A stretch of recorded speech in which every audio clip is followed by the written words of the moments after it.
Go. Sit, baby. Come on, man. Got the hand in. Hand in means all for one, one for all. Man, this is it. Let's go out and give our best. What time is it? Game time!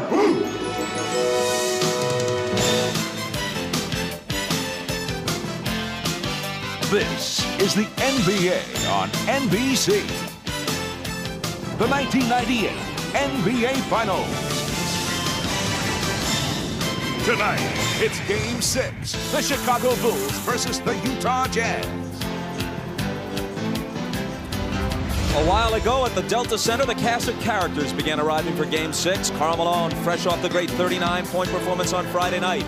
Michael Jordan held just 9 of 26 from the floor in Game 5. Antoine Carr, unexpected hero, helping to bring it back to Salt Lake, where John Stockton has family support. Dennis Rodman doesn't prefer Utah, at least it's close to Vegas. Scottie Pippen, whose MVP chances for the final may have been hurt by his 2 of 16 shooting on Friday night. And we welcome you back to Salt Lake City for Game 6. Hello again, everybody. I'm Bob Costas. As we mentioned earlier, no team has ever come back from a 3-1 deficit to win the NBA Finals. That's what the Jazz are facing. But should the Jazz win tonight and force a Game 7, then it would be worth noting that very few teams have ever won a 7th game on the road in the Finals. That's what Chicago would be facing. All right. Get your matchups. Remember, get back on defense. That's your big priority. If not, we get the tap, we'll run a fist side. MJ coming off Tony, either on the pass or the screen. On a fist side action, okay? Bring Scottie into the post, run your offense. Here we go, guys. Go, man. Everybody be ready. We welcome in Isaiah Thomas and Doug Collins. And as always, pre-tip, we go to Ahmad Rashad. All right, thanks, Bob. The big news on the Bulls is the condition of Scottie Pippen. As was reported earlier in our pregame show, he did take an injection yesterday. He told me he hurt that back in Game 3 and Game 4, irritated a little bit more. Before the game today, he said he had electrical stimulation, then he iced it, had ultrasound, had a massage, and then did a lot of stretching and told me that he is a little bit ginger, but nothing could keep him out of a game like this. Thanks a lot. The Bulls are just 4-4 on the road in the playoffs, and in fact have lost 4 of their last 5 road games against their toughest opponents, the Pacers and the Jazz. Jordan guarded by Russell. Hornacek will open on Pippen. He'll try and post Scottie on him. They go to it right away. Stockton comes over on the double team. Now back to Scottie, and they couldn't recover. Hornacek was left alone with him, and an easy 2 for Scottie. That's going to be the strategy here early. Try to go at Hornacek with Pippen. Michael will do a lot of the ball handling in the first period. Malone against Longley. Has to give it up, and Jordan is the only guy there.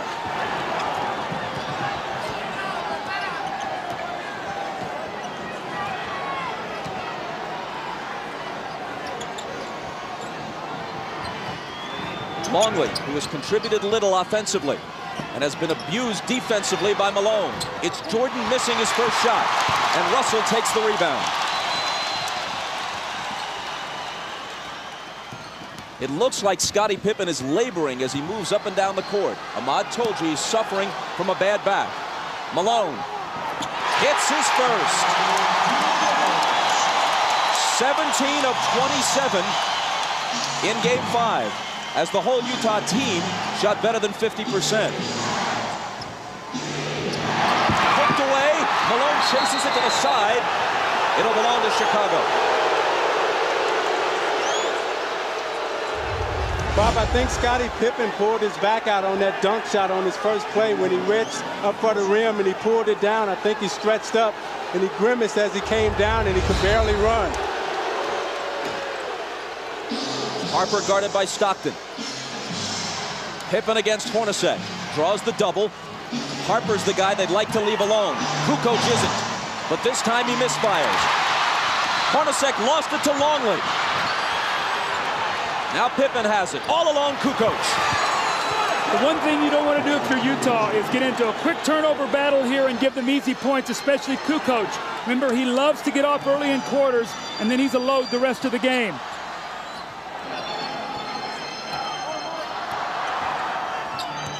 Hornacek from Stockton ties the game at 4. That was a great screen by Karl Malone. Hornacek set Michael Jordan up beautifully, and in a great entry pass by Stockton.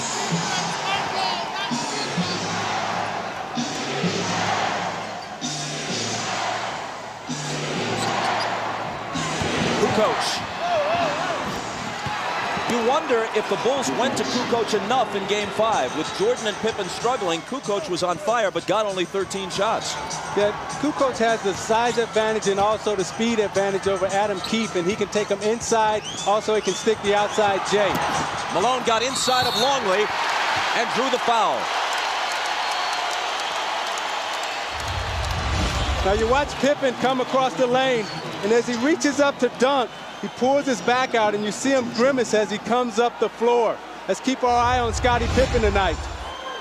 Let's check in with Ahmad. Bob, Scottie Pippen's really having a bad problem. In trying to bring the ball down, you can notice Michael sending him down the floor so he can bring the ball up. Now, as we mentioned earlier, that the strategy was to go to Scottie in the post. If his back continues to bother him, they may have to change that strategy. Bob? You can see him with his hands on his knees, bending over, trying to limber up, wincing quite a bit.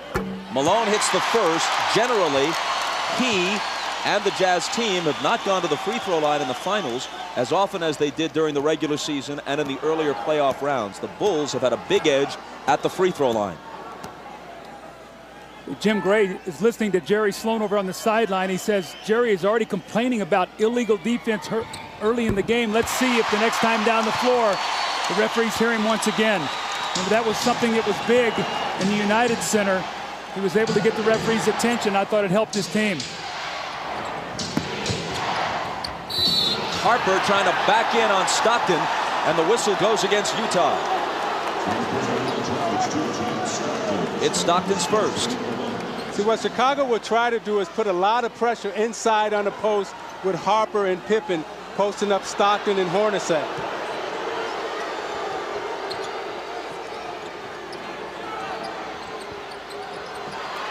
Harper really battling with Stockton. Now he's got it.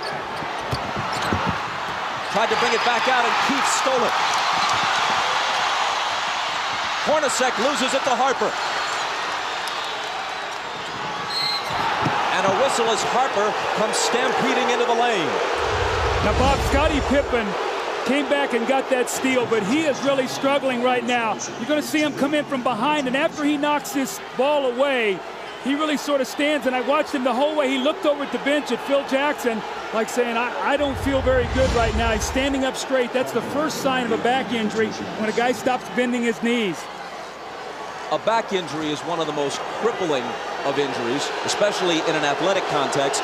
And I'm not trying to compare a physical injury to an illness, but it was here in this building where Michael Jordan, sick as a dog, managed to gut it out in Game 5 of last year's final, the pivotal game. Scottie Pippen is probably mindful of that and will give it everything he's got to try to equal the effort that his teammate Michael Jordan has shown in the past. See, Bob, that's why I think it's very, very important for the Jazz to lock in on Tony Kukoc, because if Pippen can't score and it's only Michael Jordan, that will be to their advantage. They've got to do a job on Kukoc today.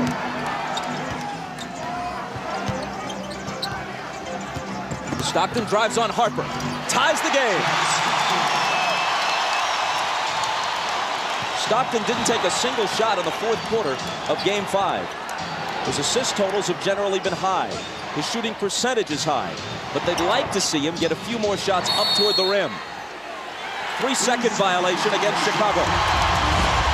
So you watch Stockton's aggressiveness. They've given him the baseline this whole series. This time he's able to take Harper to the baseline, get a little space, and finish on the right side of the basket. Hornacek, Jordan up on him. Malone puts it on the floor and is fouled. It was before the shot. It's Longley's second. Well, this was the strategy of Karl Malone. He said, I'm going to put the pressure on the Bulls defense, not many jump shots, and he has done that. 2 quick fouls on Longley. Hornacek is free, but can't hit.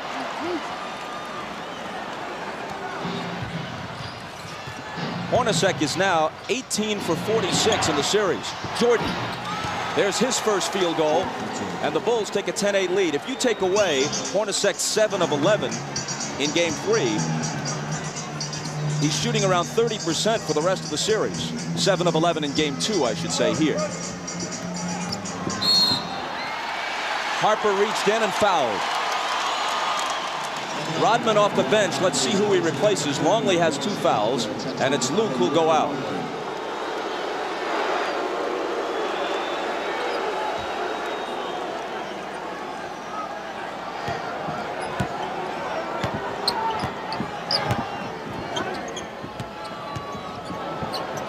Russell for 3. Utah has not been hitting the threes in this series. Now 11 for 51, around 20%. They shot 37% as a team from beyond the arc for the season. Pippen with the hook.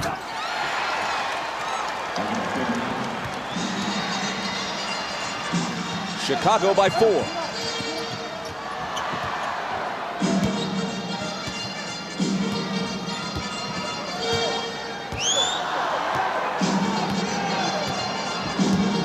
Malone screening for Stockton. His 3 isn't there. Pippen claims the rebound.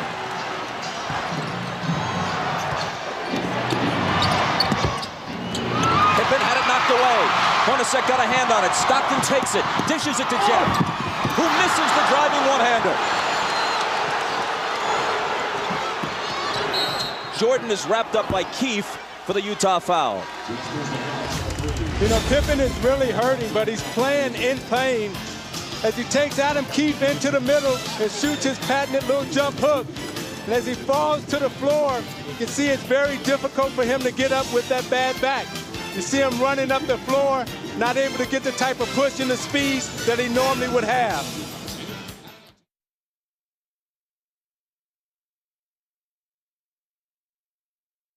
Timeout. I just spoke with Chip Schaefer, the trainer for the Chicago Bulls. He said that Scottie Pippen is not sore or he is just sore, and he's having a problem really with his mobility, not able to bend over and grab the ball. But hopefully, as he plays further and gets more warmed up, it'll improve. That's what they're hoping. Bob? Ahmad, thanks.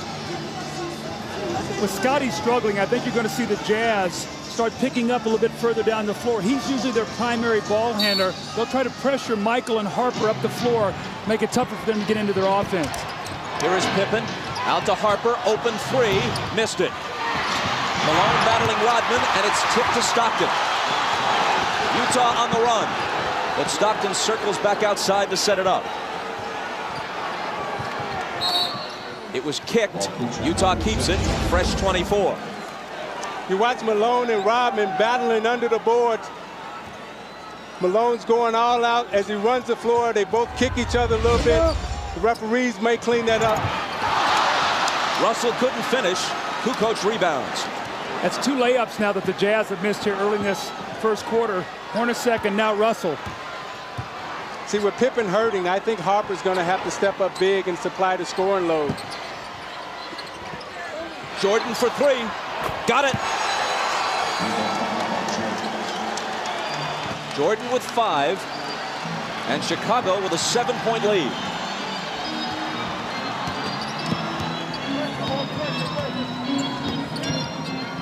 Malone on that left block, this time against Rodman. Takes him into the lane. Tries to muscle up, but loses it. Pippen back.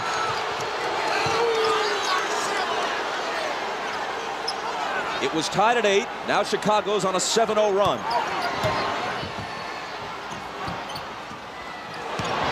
Kukoc underneath to an unguarded Harper, and the Bulls have scored 9 unanswered points. Timeout, Utah. So you watch Karl Malone in the low post. They're not double teaming him. They're letting Rodman play him one-on-one. Consequently, when he goes up to put up the shot, he gets stripped, and it leads to this. Kukoc on the drive, the easy dump to Harper. Harper's going to have to step up big inside for the layup. And you're watching the NBA on NBC.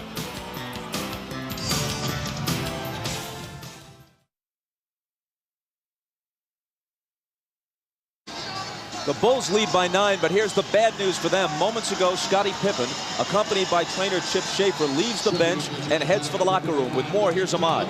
All right, Bob, I just spoke with Chip, and he told me that Scottie asked out of the game, and he wants to go back in the locker room and try to stretch his back out and try to get it more loose before he tries to come back in. I'll keep an eye on it, and I'll keep you posted. Let's go down to Jim Gray. All right, thanks, Ahmad. Well, during that timeout, Jerry Sloan was about as loud and angry as he has been at his team this entire series. He said, guys, you are standing around. You're not fighting for any position defensively. You're letting the Bulls go wherever they want to go. Quit running around screens. Start running through them. Take a hard foul. Get some fight in you. Bob? Jim, thanks. He goes to his bench. Isley is in, and so too is Antoine Carr. Carr tries to make a move on Kukoc. And there's a foul on Kukoc, his first. Now, Bob, the reason Carr's in the game is because Utah was playing 4-on-5 offensively. With Adam Keefe in the game, Scottie Pippen wasn't going to guard him. Now you've got Kukoc who's going to have to play Antoine Carr. So now it's a 5-on-5 matchup. They've got to take advantage of this with Isley in now for Stockton. Harper right now is on Malone. An illegal defense is called against Chicago. Doug, I think they should have started Antoine Carr. That center position is a revolving door for them with Ostertag and Foster, and it was important for them to get off to a good start. Now they've buried themselves and find themselves in a big hole. Ostertag and Foster have given them nothing in this series. Good pass from Malone inside to Hornacek, who converts it. That's why their lack of scoring at center is why they were interested in Ronnie Cycli and tried to get him from Orlando in a trade that eventually was voided.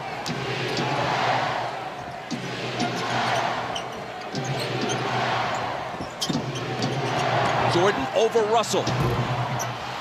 Rebound to Carr, who immediately makes his presence felt.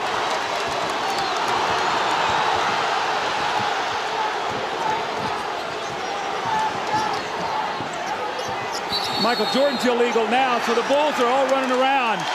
And it's their second illegal defense, which will result in a technical foul shot being taken. And Jerry Sloan just got a technical. Phil Johnson comes over and settles him down a little bit. Jerry's got to maintain his composure right now. He just got the illegal defensive call for a technical, and then he follows it up with a technical of his own. It's Jordan to shoot it first.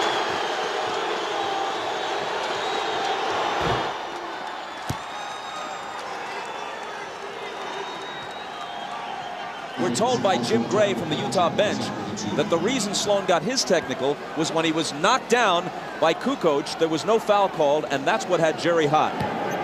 Remember, that's the same thing that he did against Longley to bait him into his 5th foul in here in game 2. So I don't think the referees went for that today. I think that was a good no call. Hornacek, an 89% free throw shooter, swishes it at the other end. Bulls with the ball, down by 7. Scott Burrell is on Russell. Rodman on Malone. And Rodman's going to be hit with a foul, I think. It is on Dennis, his first.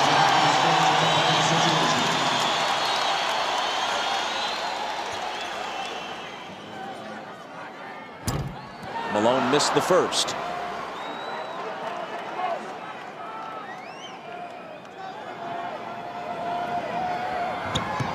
But not the second.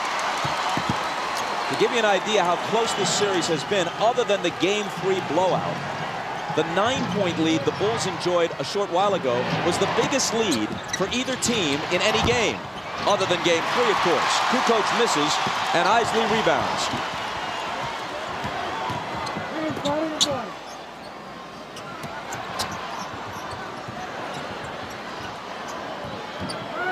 Carr against Kukoc. Jumper over him is good. See, they've got to go to that matchup. There's no way Tony Kukoc can play him. He's too powerful down there. And Chicago wants to talk it over.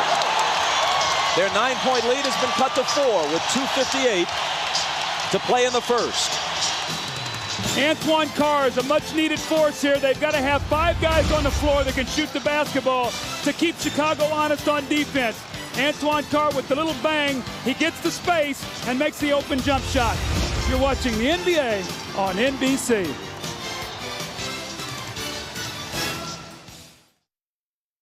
For Tony, you got Carr. Carr.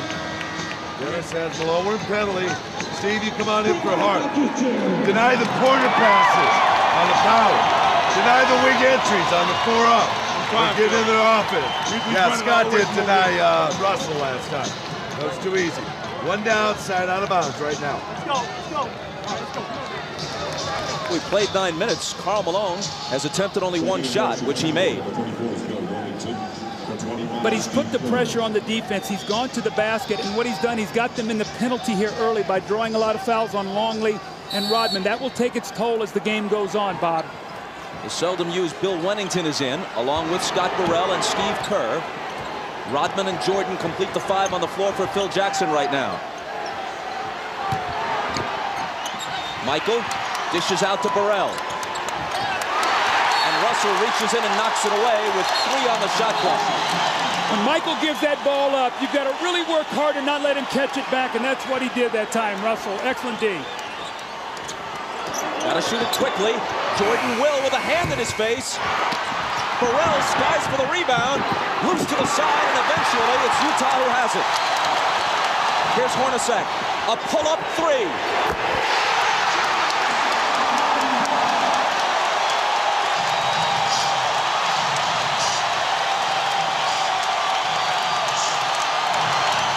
It's hard to imagine Utah winning the next 2 games and taking the title unless Hornacek hits shots like that, which outside of game 2 in this series, he hasn't been doing.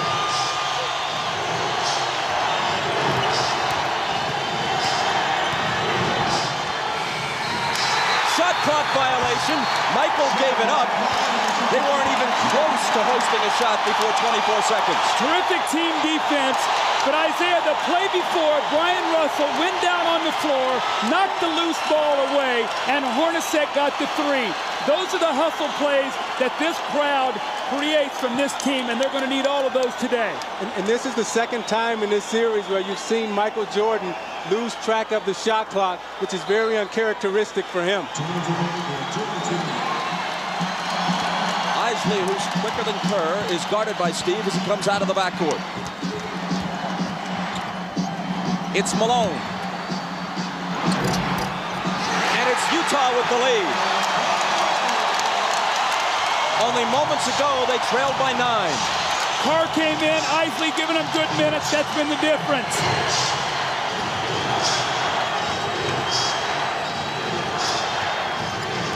Jordan.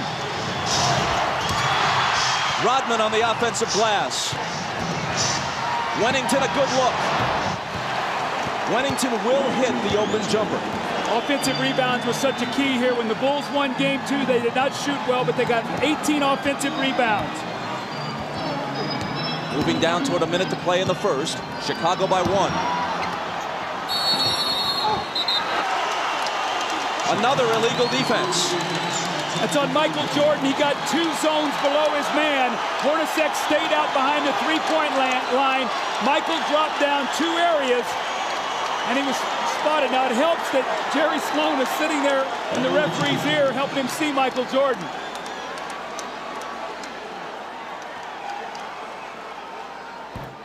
Hornacek hits the technical.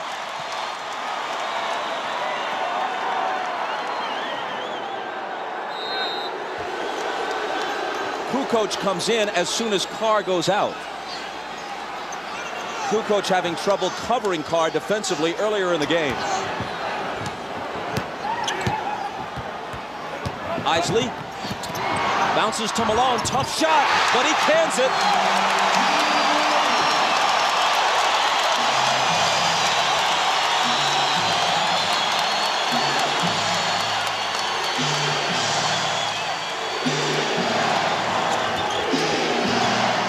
Jordan over Russell. Tied at 22 with half a minute to play in the period.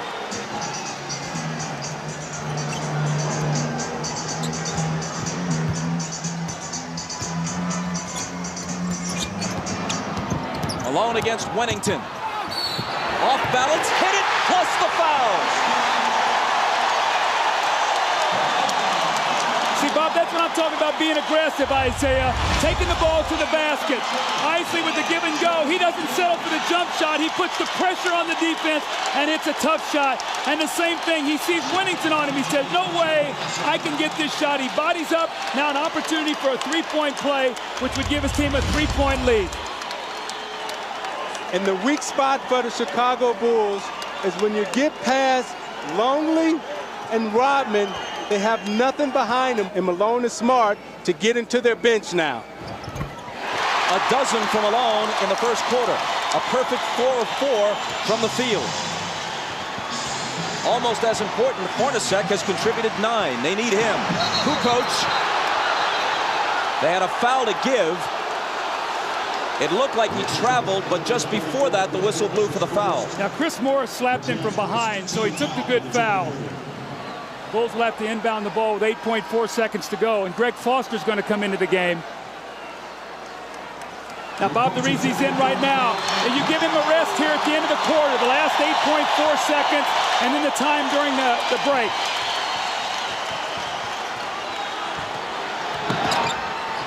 Jordan, double teamed, forces up the quarter's final shot and misses it. A better start for Carl than for Michael. Once down by 9, Utah leads after 1 by 3. And you're watching the NBA on NBC.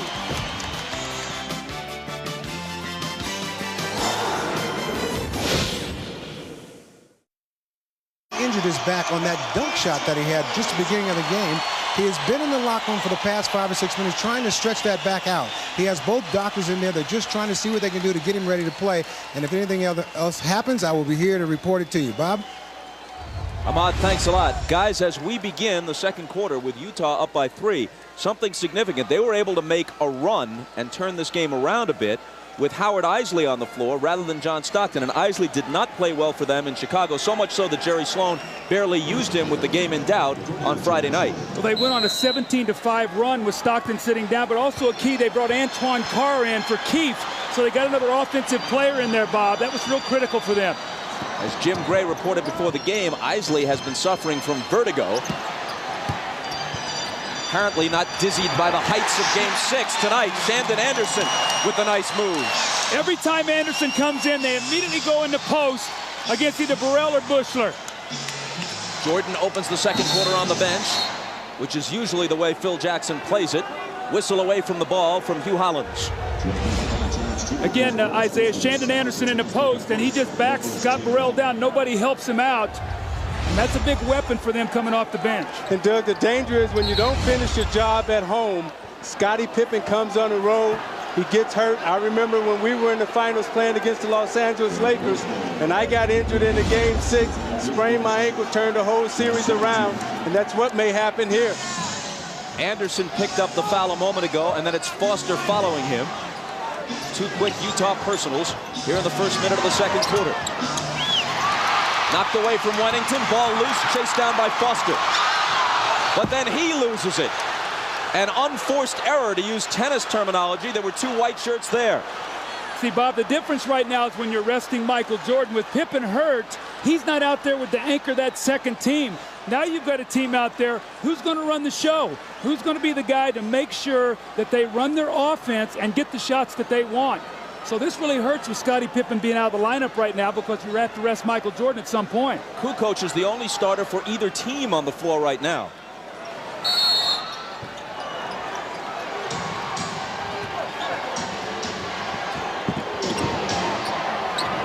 Foster on Tony. Wennington travels. Playing out of character. Bill Wennington is a catch-and-shoot player. He's not a guy, Isaiah, that puts the ball on the floor. Rodman to the scorer's table. He'll have to wait till the next whistle.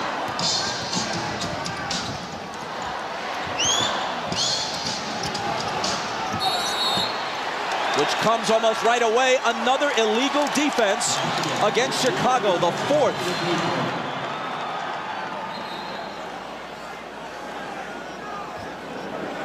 So Eisley is selected to shoot the tee. After the first illegal defense, every subsequent one against you results in a technical foul shot.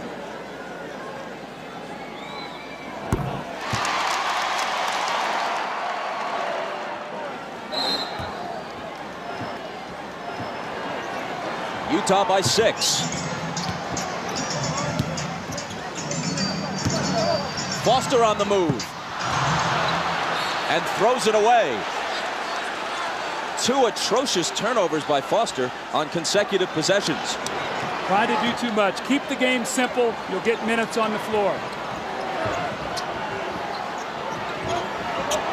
Kukoc. Chris Morris pulls in the rebound. Carr from Isley. Missed it off the glass.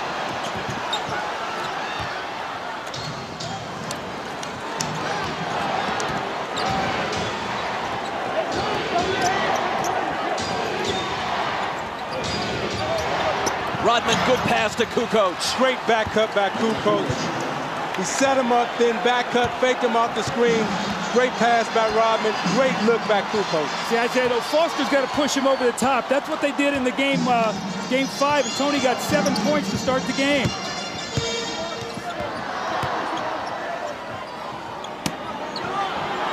Carr trying to back in on Rodman.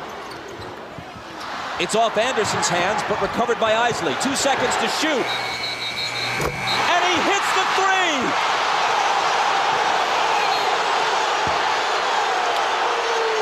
Are they calling the shot clock violation? Let's see. Dick Pavetta says yes. And they wave it off, though it appeared to me as if he had beaten it.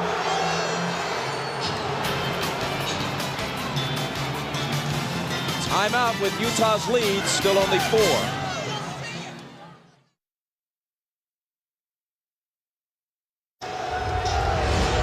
Well, that's a big break for the Chicago Bulls. That should have counted. That's a big turnaround, and the Bulls get a big break there. Instead of up 7 Utah, now it's only a 4-point game.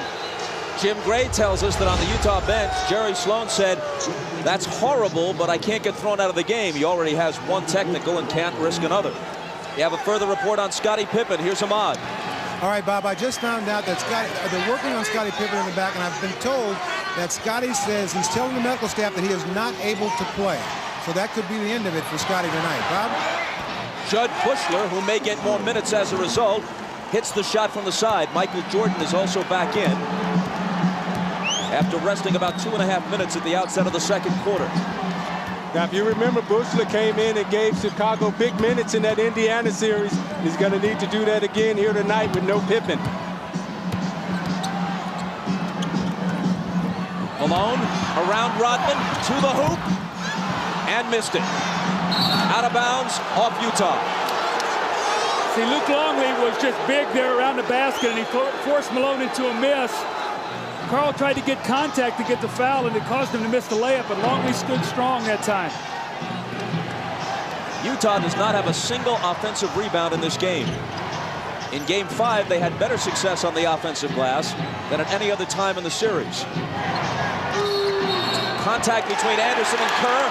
Offensive foul on Chicago. See, teams really complain a lot about this because this is a pet play by Chicago. They make this little inside reverse pivot. Watch Kerr as the man goes by, and he bumps him off on the turn. That's a good call. I know in coaching against Chicago, I used to always warn the officials on that play because if you can let him turn, it's a very difficult play to guard, see? It's like the 49ers linemen used to do with that whiplash play where they kick their feet out and throw the defenders off balance. Now it's Bushler who's nailed with a personal. Isley has just gone out. Stockton back in at point guard.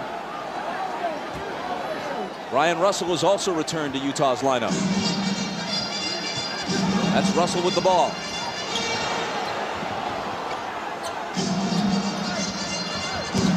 Malone from Carr.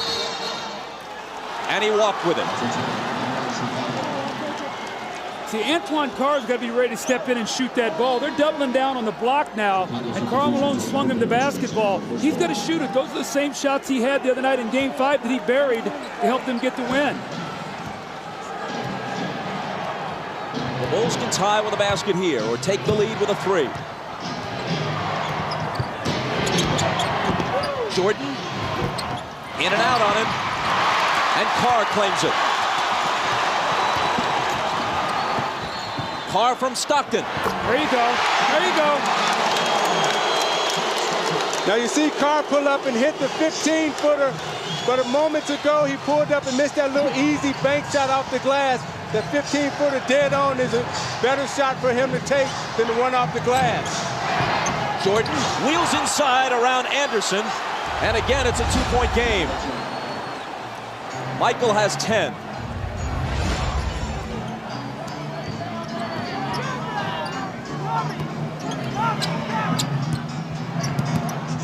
Malone in traffic, got his own and put it back in. That's that first offensive rebound that you talked about. Malone get it and got 2 points. Malone feels very confident against Longley and Rodman right now. He feels that he can get anything that he wants underneath.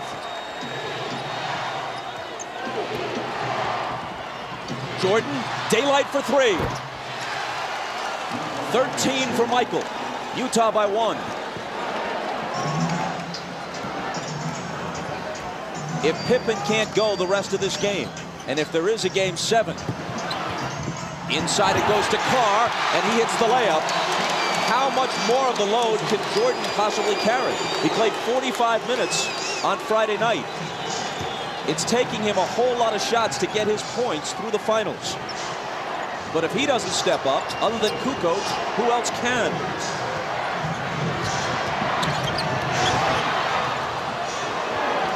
Here is Tony. To follow up on your point, Bob, this would be a very wearing game for Jordan. To try to tire him down and wear him out. It'd be interesting to see if he'll have enough at the end of the game because of the minutes he's going to have to play. Malone, tough catch, gathers it in, fade away. Carr to follow. Knocked away from behind, and he was fouled. It's number 1 on Jordan. John Stockton with a beautiful pass in rhythm to Antoine Carr, and the pull-up jump shot on the secondary break. And then Karl Malone working once again in the post. He backs himself down strong. Misses it, but the great effort and the great hands to get the ball back and the finish. And in a give and go, the back door, the weak side help. Anderson finds Antoine Carr underneath, and the little finger roll, and Utah leads by 1.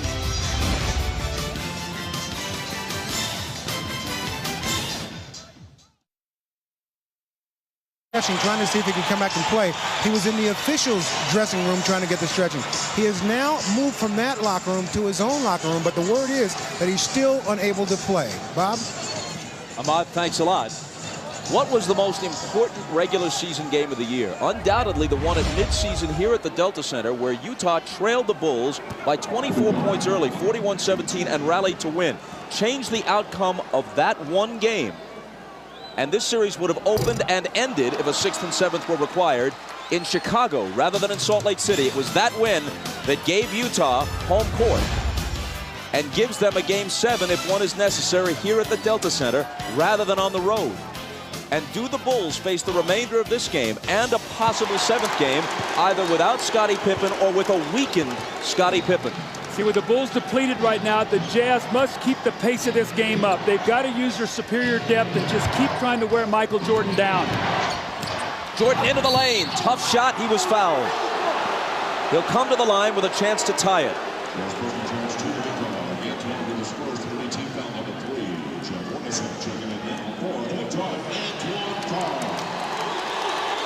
So they really made the switch in game 5. They started Russell on him, did a good job, and then they came in with Anderson. They put Hornacek on Pippen, and that really had an effect because Michael had to work a little bit harder in the post against Russell.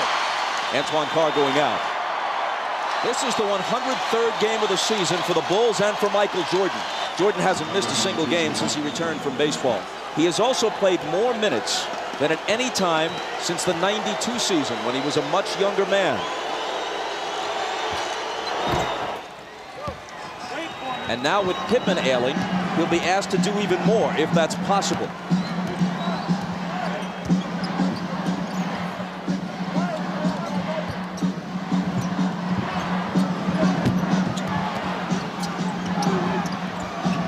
Malone slips it through a crowd to Anderson, who misses the floater.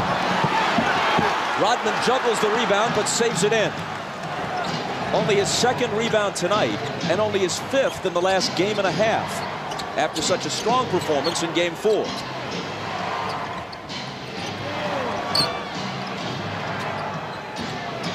Michael springs free and takes the lob from Kukoc. Great roll off for Russell. Faked up and spent off him.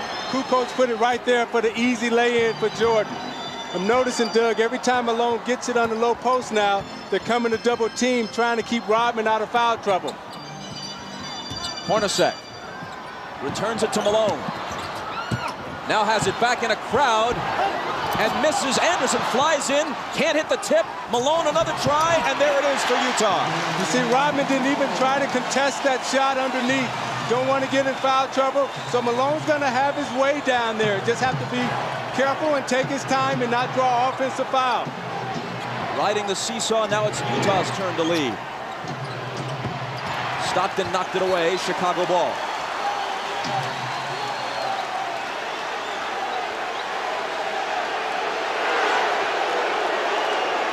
Phil's still lobbying for that travel on Malone on the last possession, but ain't gonna happen.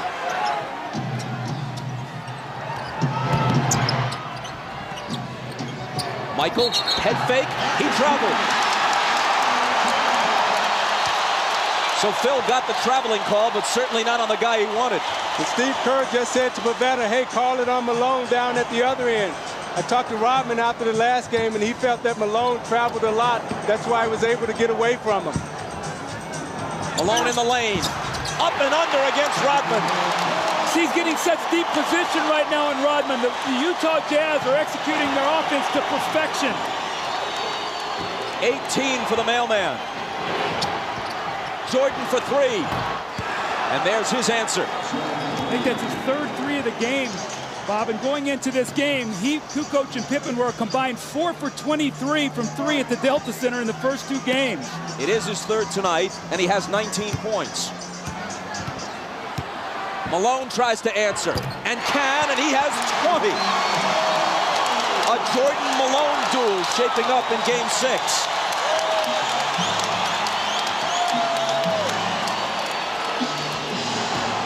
Kukoc on the run. He's in double figures now with 10. Isaiah, how much is it going to take him to figure out that he's a left-handed player? And you can't let him come with a strong hand. You got to send him back to help. He's such a good dribbler, and he gives you that hitch move, and it draws you out of position, and he gets you every time with it. Kukoc on Russell. Gives him some room, and Russell accepts the challenge and drills the jumper. Utah by 2. You got to make Tony Kukoc play defense, and that's what Brian Russell did on that possession. It was Russell's first basket. Here's Michael. He's got 21. I'm watching Jordan, and he's in such a nice rhythm offensively. Everything is coming very easy to him. And right now, they have to be really careful because this looks like this could be a 40-point game from him. Tied at 43. Shaping up as a higher scoring game than we've generally had in this series. It's Hornacek. See, Malone is getting the ball on the block where he wants it. They're running splits, they're running post-ups, and the Jazz are in a great rhythm right now. Timeout, Chicago. Utah by 2 with 1:49 to play in the half.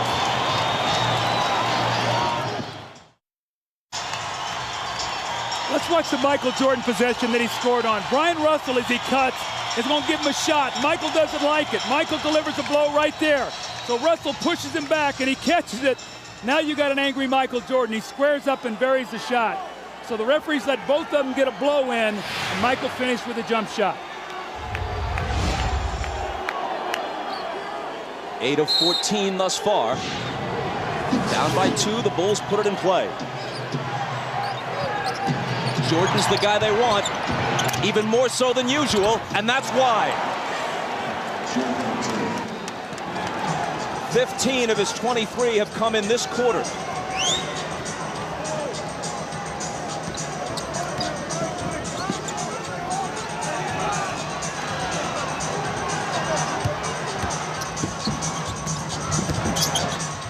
Hornacek off the back iron. After the missed 3, Chicago comes back, looking to take the lead. Russell trying to contend with Michael. Finally, he misses one.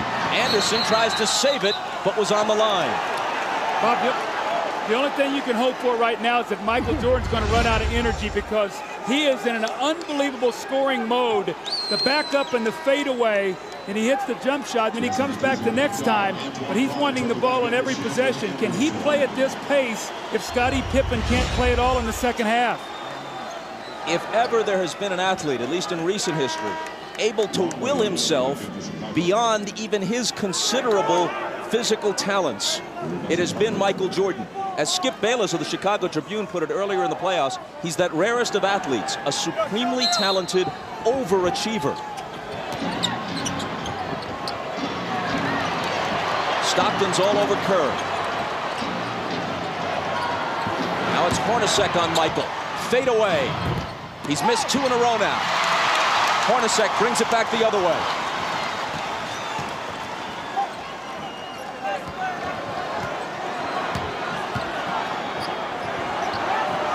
Stockton from Malone. Beautiful slip on that play. Stockton went across like he was going to set the screen on Longley. Michael relaxed just a moment. He slipped it. The give and go, Isaiah. That was a beautiful play. And Doug, now that Malone has really taken advantage of Chicago inside, now the perimeter will free up. Now they have to pay attention to Malone. Now Stockton and Hornacek will be able to step up and play and get involved. They were just putting a couple of seconds back onto the clock.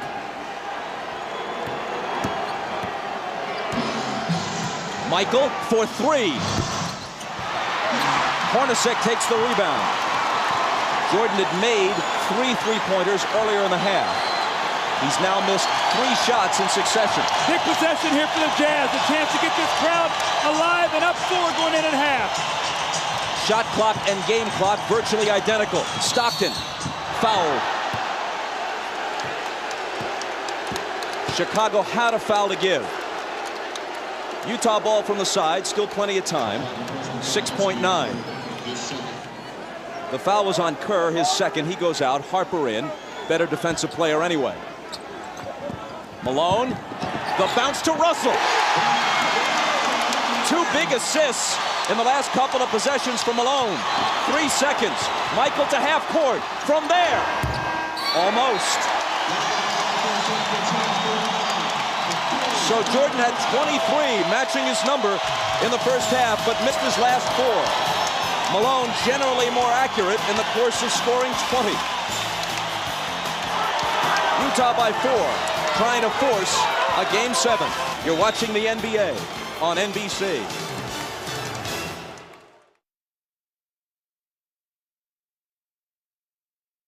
Ahmad Rashad back at the Delta Center where the Jazz lead the Bulls by 4. Now the big story here in the first half has been the condition of Scottie Pippen's back. He has really been hurting. But during the halftime, the massage therapist gave him ice, massaged. His back was having spasms. He got the spasms to stop, and Scottie Pippen is back out here on the floor. Whether or not he'll be able to play and play effectively, we'll find out. Did you start? Really? All right. Dennis, hold up. You want the forward? Hold on, forward. Right. Keith's out there starting. All right. High side lag first time. Their ball, right? Yeah. Their ball. Our return after it. Get after him now defensively. They're shooting 60%, fellas. Come on, man. Malone's 8 for 11. Too many layups. Make him miss a shot. Over the corner. Well, they thought that Scottie Pippen was going to be out of the game, so Jerry Sloan told his guys they were going to focus a lot more attention on Michael Jordan. All of that, of course, could change now. Very unhappy with the way they defended the screens. He wants them to get over the screens instead of running through them. Happy with everything offensively. Bob? All right, Jim, and here we go. Utah in possession as we start the third quarter. Malone right to work.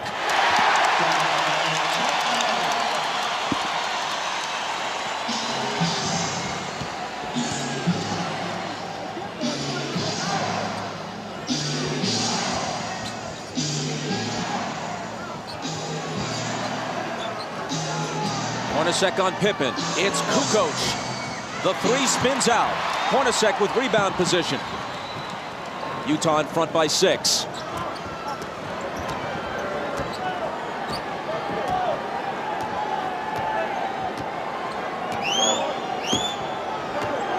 Stockton pounding the dribble into the floor. Now into the lane he goes. Outside to Russell. Head fake. Now Stockton. Air ball grabbed by Keith. blocked back in his face by Pippen, and a 24-second violation as they never hit the rim. Jerry Sloan might have to go to his bench. Adam Keefe has got to be an offensive rebounder. He's got to be aggressive. 4 of the first 5 games were very close and very exciting. But through the first half, this is actually the best played game, the best pace and rhythm of any of the games of the series. Longley out to Scotty with 5 seconds to shoot. It'll be Kukoc. He has 12. Now Scotty's back out on the floor, but he's still moving very gingerly.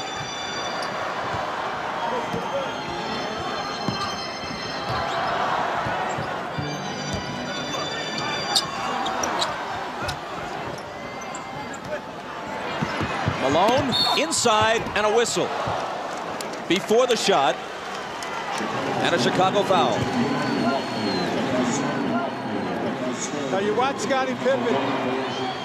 He's laboring to get up and down the court. That back is still bothering him. Let's see how he goes. The foul was Longley's 3rd. Stockton stumbles.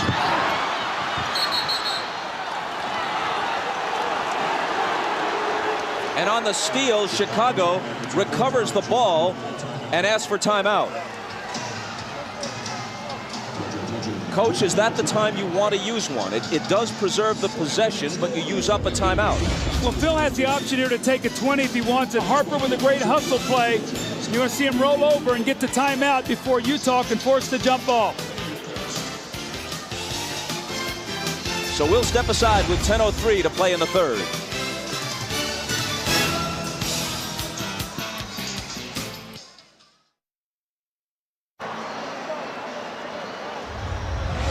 Well, the last 2 MVPs have been Michael Jordan and Karl Malone, so you see them working their magic. Michael feels the pressure, reverses for the lob.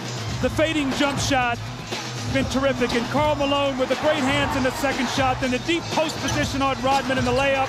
And he, too, with the fading jump shot. So both of these guys have been terrific for their individual teams today. It's been the best played game offensively we've had in the series. Chicago ball down by 4. Pippen's jumper over Hornacek won't go. Malone waits for the traffic to clear, then hands to Stockton.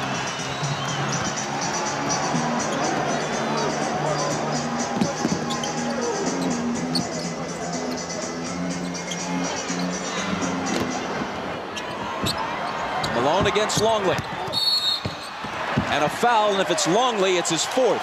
He's just not quick enough, Isaiah, to get up and body him, because when he makes the first quick step, Luke can't slide over and get in front of him. He sticks his knee out. Now, this is twice in this quarter. Malone has gotten a layup the first possession, and now he's gotten 2 fouls. He bodies up against him, he sticks the left knee out, and Malone goes right to the basket to get the contact. Longley's got to be a little smarter down there. He's giving Malone no resistance, Doug. I'm watching him as he's moving around. He's not even trying to guard him. Just poor defense by Longley. And great offense by Malone. He sits, Rodman enters. Russell for 3. Malone in between 2 red shirts, pulls it down, and now he and Rodman all tangled up. And it's Malone's turn to laugh and taunt a bit.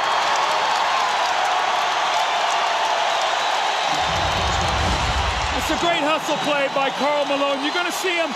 He just wants the basketball. 2 Chicago Bulls, and he reaches in there with those powerful arms and just rips it away. The foul on Dennis Rodman. His 2nd.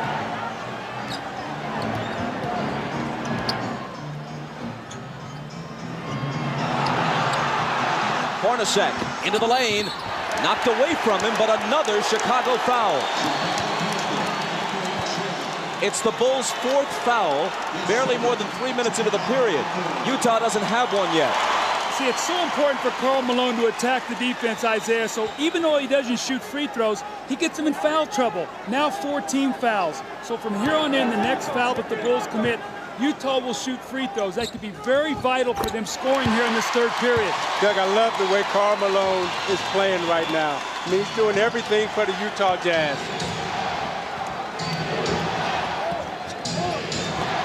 Jordan pulls up and connects. 25 for MJ. See, Jerry Sloan was very upset. Adam Keefe did not show out on that screen. Michael came off there, not with the idea of passing. He knew his team needed 2 points.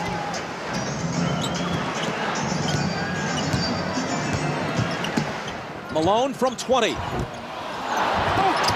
got a hand on it and then pokes it away from Jordan and out of bounds.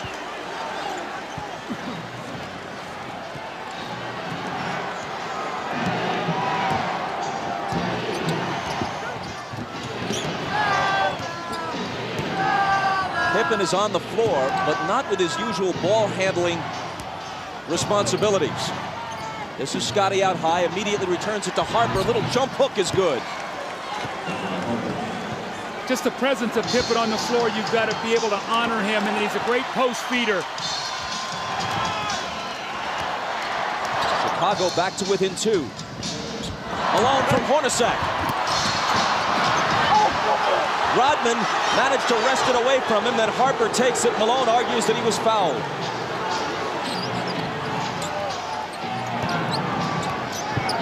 It's Kukoc dealing it out to Rodman. Harper trying to tie the game, but hold on, says Danny Crawford. Foul on Stockton is second. Now Malone got great post position here. He's got to finish this play. He leaves it short on the rim, and then the second effort, he thought he got fouled on the wrist there, and he did get fouled, so he should be upset on that play.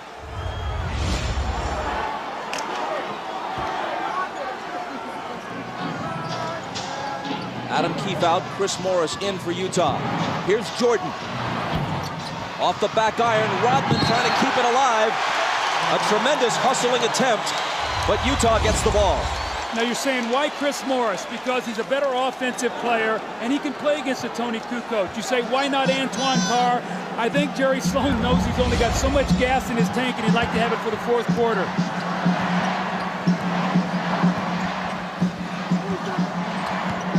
Malone had it go through his hands, and Rodman takes it. I don't know, Doug. If I'm Jerry Sloan, I put Antoine Carr in the game. I don't mess around. I don't mess around with Chris Morris. Kukoc can't tie it. Malone clears it.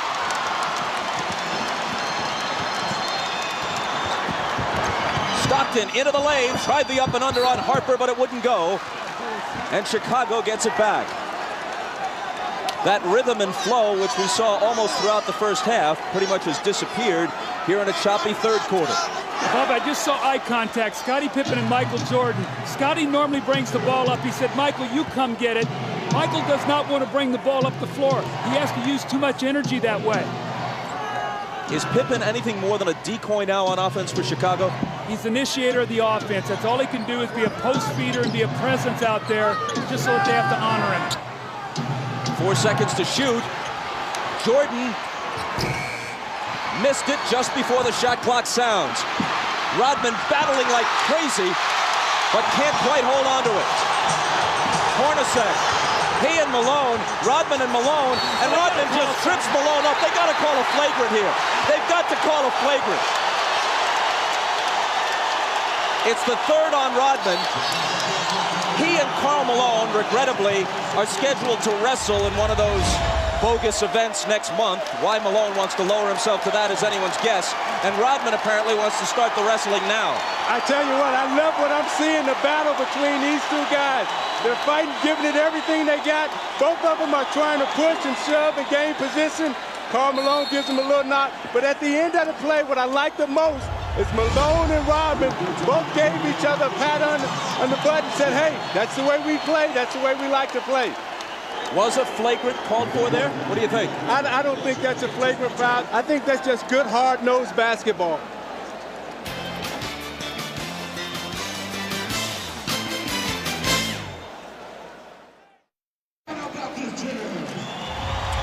Well, the series was way too pretty here in the first half. Now they're getting down to the basketball we've seen. Rodman and Malone go down. That's one. Here they go, two. Finally, the third time the foul is called, and I think it was a good no call that it wasn't a flagrant. That's Dennis Rodman's way of trying to get in Karl Malone's head. However, Karl Malone is smart enough as a basketball player that he's not going to let that throw him out of his rhythm. Malone has 23. And can't add to it. Kukoc takes it down. Chicago trails by 3 as we move inside 6 minutes to play in the third.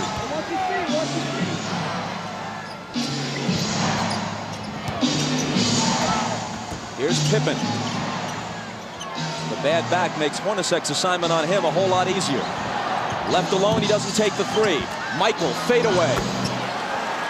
See, if I'm Hornacek, I make Pippen make one of those shots. He's really rushing out to close out on him. He's got to show me he can shoot that ball before I'm too concerned with him. I got to be more worried about Michael Jordan. Jordan has 27 to Malone's 23. Here's Malone again. He was fouled. The basket would have counted, but it wouldn't stay down. It's on Pippen his first. Now you watch Michael Jordan on the repost, takes a quick bounce, the reverse spin, fakes Russell out and shoots a nice fadeaway tape. Malone is averaging 23.8 for the series coming into this game. That's exactly what he averaged in the 6-game loss last year to Chicago. But that average will go up a bit after today. Makes them both.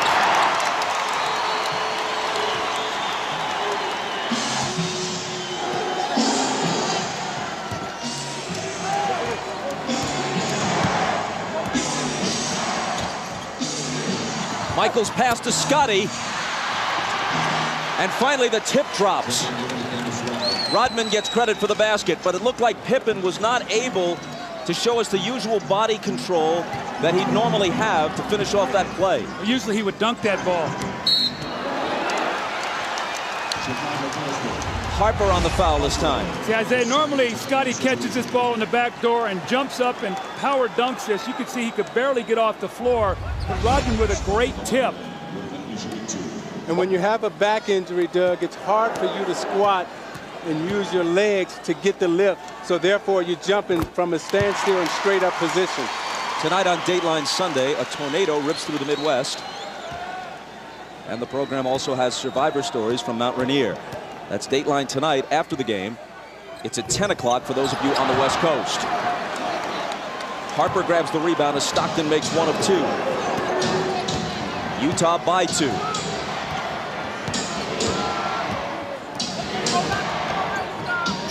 Jordan off target, rebound Malone.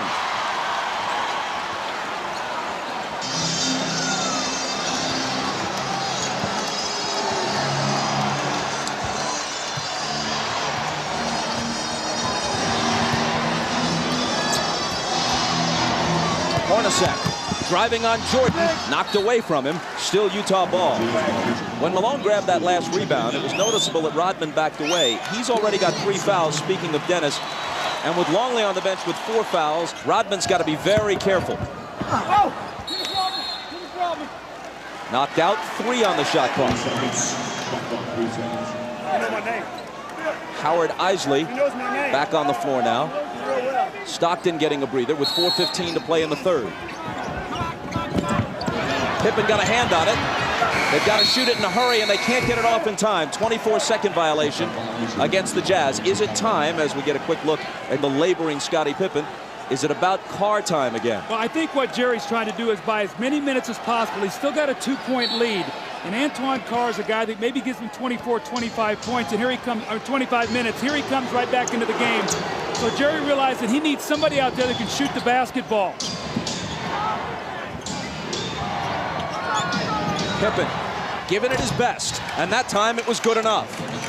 As we said, with that back injury, that little jump hook in the middle is an easier shot for Pippen to shoot because he can extend with his long reach and his arm length. Tied at 57. Hornacek had a good first half and hits this one. They're really making Michael work on a lot of splits. Hornacek is being very active. They know that Michael is the majority of the offense today, so they've got to keep him in motion. 15 for Hornacek. Now trying to guard Pippen. Scotty splits the defense, can't hit the bank, but Rodman with a second tip. That's the energy we talked about that the Bulls needed from Dennis Rodman. He gave them nothing in the first half. That's 2 tip-ins for 4 points here in this third period.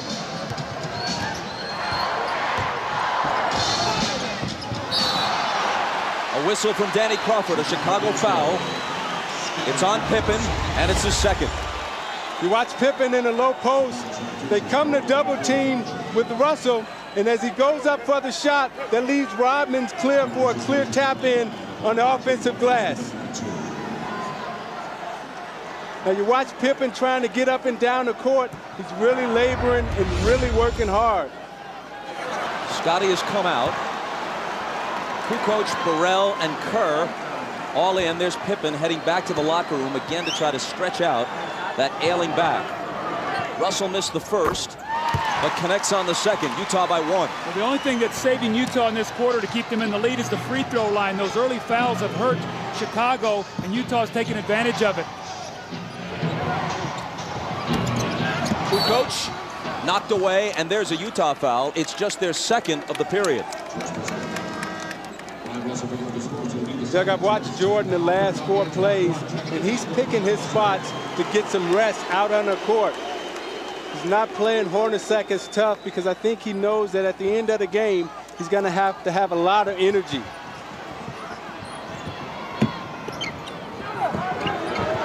Rodman out to Michael.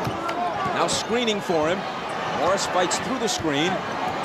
Michael takes him baseline. Draws the contact and the foul.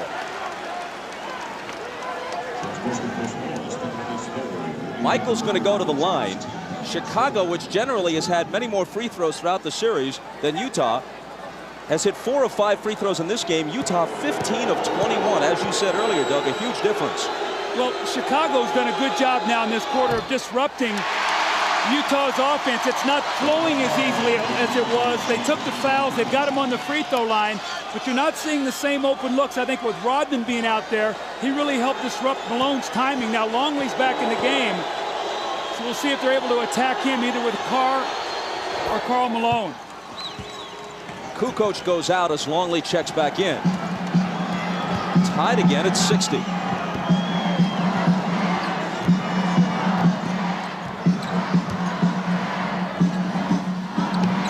Malone left block where he likes it best against Rodman. When the double comes, he dishes it out to Carr.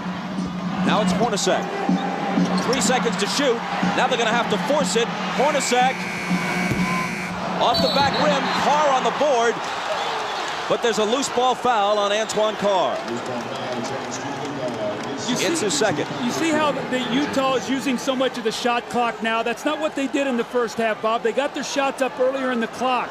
Now the Bulls have them working against that shot clock. They're not getting good looks. And they're going to have to speed up the tempo of their offense now.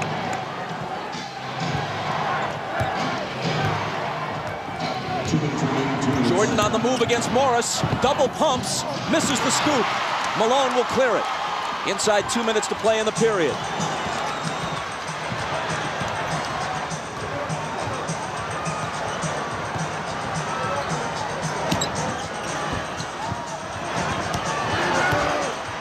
Antoine Carr missed it. I think the one guy that needs to get involved for Chicago right now is Luke Longley. He hasn't taken a shot the whole game. He's got to put some pressure on Malone in that low post. Here's Burrell. He's off target. Back comes Utah looking for the lead. It's Chris Morris. Hornacek in the right place at the right time. You see, early offense, they got the shot up, and they didn't let Chicago get back and get set up. And so even though they missed it, they got a chance for a second shot opportunity. 17 for Hornacek. Easily his best game since game 2. Michael confronted by Carr after he blew by Morris. And Jordan will come to the line. The fast break here by Chris Morris. He doesn't get the shot to go, but you see Chicago now not guarding a man really, but an area. And there's Hornacek with the offensive rebound, Isaiah. They got to pick up the tempo a little bit. Right now, it's become 2 half court, and Chicago's got them in a situation using too much clock. Michael misses the first as we check in with Jim Gray. All right, John Stockton is now back on the bench. He was in the locker room for about the past 7 minutes. He was getting a chiropractic adjustment several places. He felt a little twinge, went back there, saw the chiropractor. They've worked it all out, and he will return to the game. Bob? He's been struggling with something of a sore back throughout this series. 1 of 2.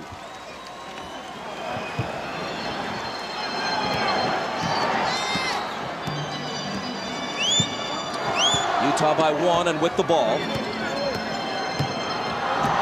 Isley hands it to Carr.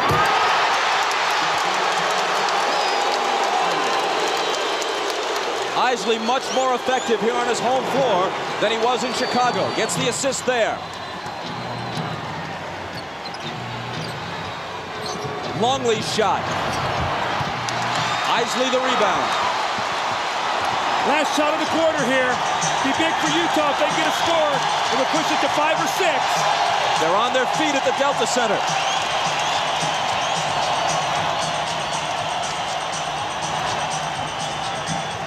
Kerr on Isley. Around Keith's screen. Now he gets it back. And hits just before the buzzer.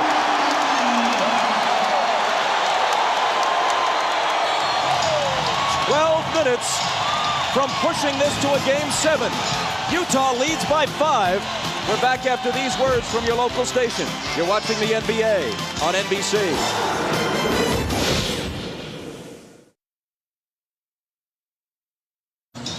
Howard Isley, after a miserable Game 5 with no points and 5 turnovers, today has been big. He's helped rest Stockton. You see the kick down to Antoine Carr and the dunk. And in the last possession of the quarter, makes a pass that Adam Keefe makes a terrific catch on behind him and finishes. Today, Isley has 1 point and 3 assists, no turnovers. He's given him good numbers off the bench. As we start the fourth quarter, Michael Jordan has scored 29 points. He's 10 of 24. At one time, he was 9 of 15. That means he's just 1 of his last 9. He's played 34 of the 36 minutes so far, after playing 45 of 48 on Friday night. Remember, in the fourth quarter Friday, he was just 1 of 7 from the floor. You have to believe fatigue is an important factor now. I think with Michael Jordan, he's smart enough to rest on defense and try to conserve his energy for offense. Here he is on offense.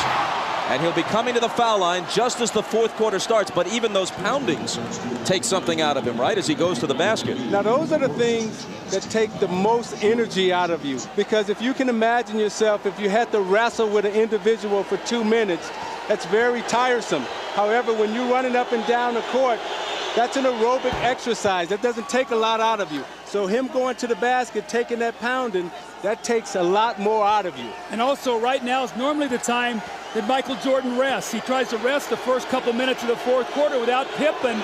He's not going to get that rest. So we'll see what that does as the game wears on. But Jordan is the one individual that I've seen in this game since I've played that can carry his team in the fourth quarter, even when he's fatigued. He's already played more games and more minutes than at any time in his career. Isley, big hoop for Utah. Tell me confidence isn't an unbelievable thing. This is the same kid we watched in Game 5 who didn't even want to dribble the basketball. Today, he's making some big plays for his team.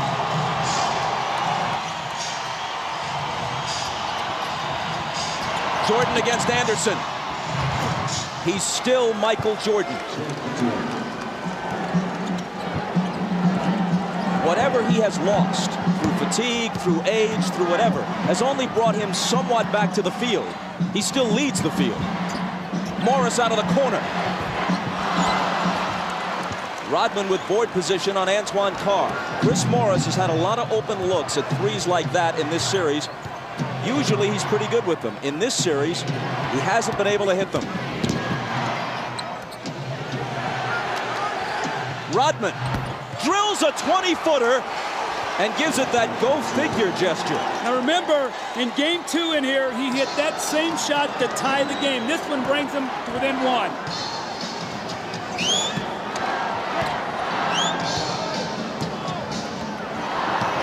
Isley returns it to Keefe on the screen roll, and he blows the dunk. He argues that he was fouled, but he should have finished it anyway. Now Keith heads for the bench, and Malone comes back.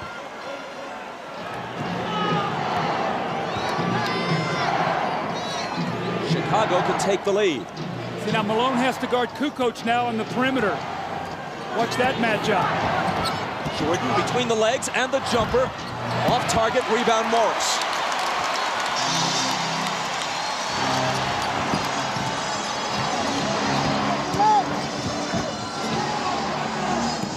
Malone hands it back to Morris, who converts on the reverse.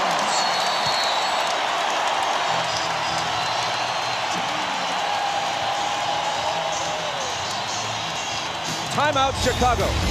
Now you watch Jordan using all his energy on offense. He goes, drive hard to the left, and shoots a fadeaway J. And then Rodman, go figure, right? Lined up straight in, shoots it right in, and even he's surprised. You watch Chris Morris moving without the basketball. Malone with the beautiful feed. Morris with the reverse layup off the glass. Beautiful basketball by Utah.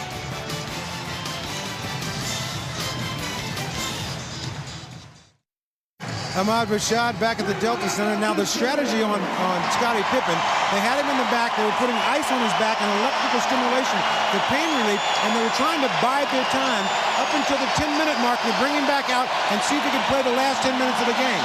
As you can see, he's back. He's on the floor. We just have to see how it goes. Bob? Ahmad thanks. Michael Jordan's first rest of the second half, and you'd have to guess it will be brief. Utah right now has got to force Phil Jackson's hand. They got to stop him, and they've got to get some scores to make him come back and not get his normal rest. Kukoc spins to the hoop and misses the bank. Bushler chases it down. They got a new shot clock. I didn't see that ball hit the rim. Kukoc out of the corner. That one's short. And Malone grabs the rebound. And he asked for a 20-second timeout because he was in danger of toppling out of bounds. I think what you're going to see right now with Chicago is Tony Kukoc is going to try to put the pressure defensively on Karl Malone. Isaiah, he's he's a first-team defensive player, but he's used to playing around the basket. Kukoc can beat him with his speed, and let's see if he tries to break him down out on the perimeter. Stockton now is back into the game after that 20-second timeout, so he too has had back problems. He's back in now for the finish.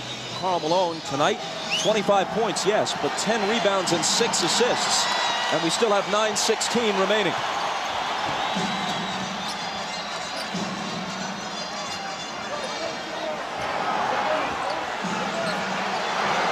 Stockton on the dribble against Kerr, trying to find Malone, but they get a hand on it, and Rodman grabs it.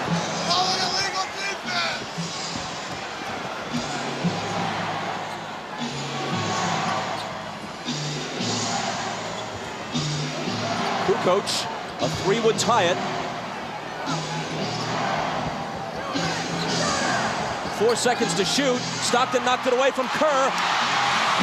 Malone tumbles. Should be a 24-second violation since no one had established clear possession of that loose ball, and that is what's called. How about Karl Malone going for this loose ball? Now, John Stockton normally will come up with this ball. You can see he can't bend over with that back, but Karl Malone with a great hustle play that gives his team that opportunity now for the loose ball on the 24-second shot clock violation. Michael is at the scorer's table. He's coming back. The next time play stops. Remember now they like to go to Anderson in the post on Bushler.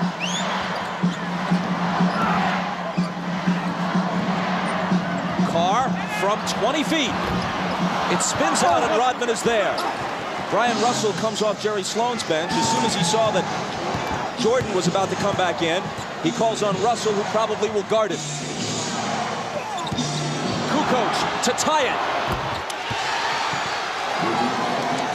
There was a great screen by Steve Kerr to open up Tony Kukoc, sacrificed his body, took on the bigger Malone, so Kukoc can nail the three.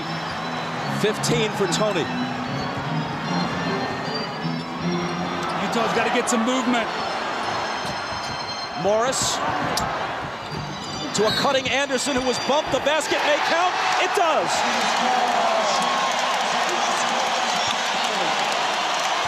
Bob, you can see now, Karl tough time on the perimeter. He doesn't like to play out here, so he gets bumped and he just tries to run through the screen.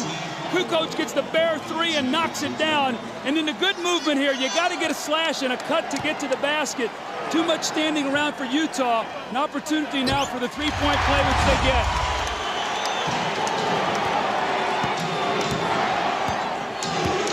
Jordan back in, takes the pass from Pippen. Russell is on him. He gets by him. Now Carr comes over and commits the foul. You see, they're so conscious of Michael Jordan coming off the screen. He gave Russell the fake. Then he came baseline, and watch as he braces himself to absorb the contact. Knows that he's going to get fouled. He's going to go to the line. Watch Jordan at the end of this game, the last 7 minutes, Doug, attacking the basket, trying to get to the foul line. See, Michael is too good at finishing, though. You can't give him that baseline drive because he's going to get a foul. Isaiah, you got to push him back to the middle where you can help. Jordan is now 7 of 10 at the line. Kerr out, Harper in.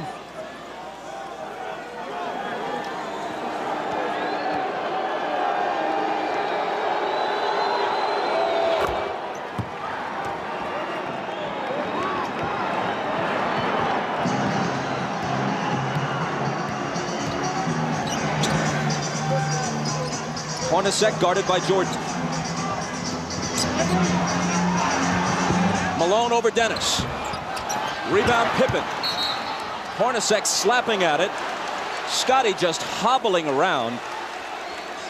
The foul is on Antoine Carr, and that's his fourth. Utah has gotten very stagnant here right now, Isaiah. They've really bogged down and really started in the third quarter. The free throw line kept them in it, but right now they're really struggling scoring. And this was Chicago's defense has been dominant against Utah in the fourth quarter.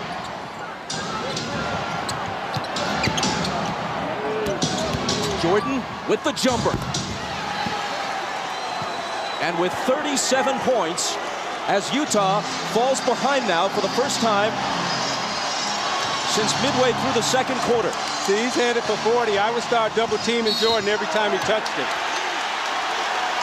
Brian Russell went down, and there's a foul on Kukoc. You talk about wanting to bring Jordan to the middle, but his game is so complete. And when you bring him to the middle, he's able to come right to that right hand, square up, and shoot it right from the free throw line. It's Chicago by 1, and you're watching the NBA on NBC. They'll probably come back to the same thing. Watch Malone run the screen roll. We're in our purple. Now, push the ball. Under control. Reverse the action on the backdoor step. Motion, twirl. Welcome back to the Delta Center. I'm Jim Gray. Jerry Sloan during this timeout told his team we can't keep playing this stagnant offense and walking the ball up the court. We need some cutters. He wants to push the ball, try and get some fast break opportunities off the rebounds. Wants them to set some picks and run off the picks, create some movement in the offense. Bob? Jim, thanks. Jerry Sloan wants fast break points. They have to turn to John Stockton right now to push the tempo. And thus far, he's only attempted 4 field goals, 5 points, 4 assists, and 3 turnovers. Stockton has to come through. Here is Stockton with Harper on him. Antoine Carr. Malone, 3 defenders on him, and they take it away.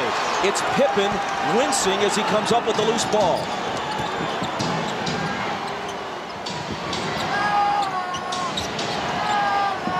Jordan over Hornacek.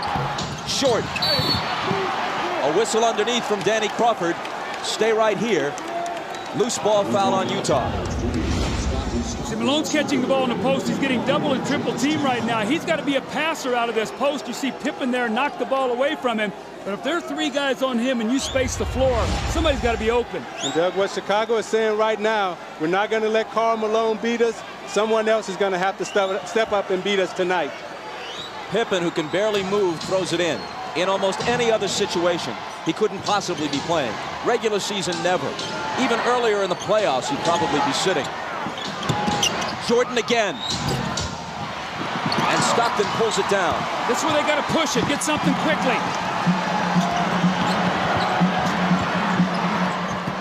Underneath to Carl, and he was fouled. was a nice feed by John Stockton, pushing it up the court, catching Malone early in the offense, right underneath the basket. Malone did a great job of sealing and drawing the foul. 4 on Rodman.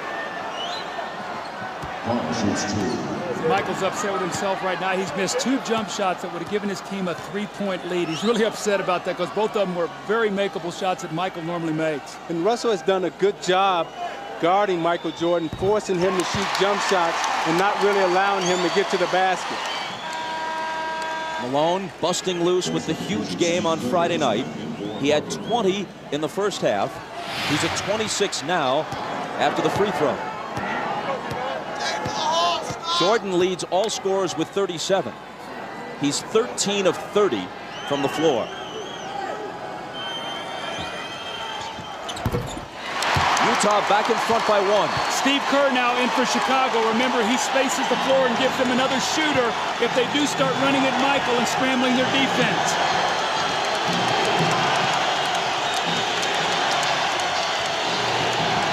Michael again. Russell takes it down. Stockton has a little daylight, and Utah has a 3-point lead. Transition basketball again. The little screen by Malone, and he hits the open jump shot. Kukoc. Kerr. Pippen in the lane. Connects on the turnaround, playing through clenched teeth.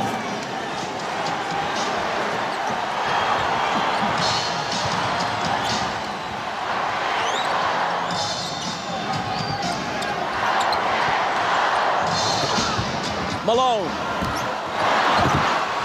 Rodman wins the rebound battle. That's a bad foul on Malone now because that's the 5th team foul. Now Rodman will shoot 2 free throws, but Stockton pushing the ball up the floor. You see the screen right there by Antoine Carr, and Scottie Pippen cannot help out. And then Scottie Pippen with a quick post up in the lane, and the gutty effort by Scottie Pippen here. You can see as he catches the ball, it's so difficult, but he's got those long arms and can still score over Hornacek. The foul on Malone a moment ago was only his 2nd. Rodman to the line. Remember, he made 4 clutch free throws in game 4.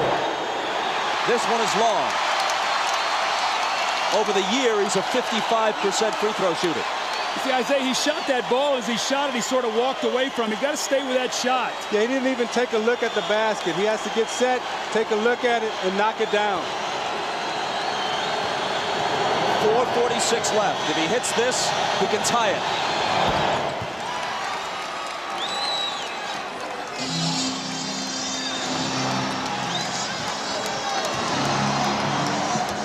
Stockton glancing at the clock as he comes across.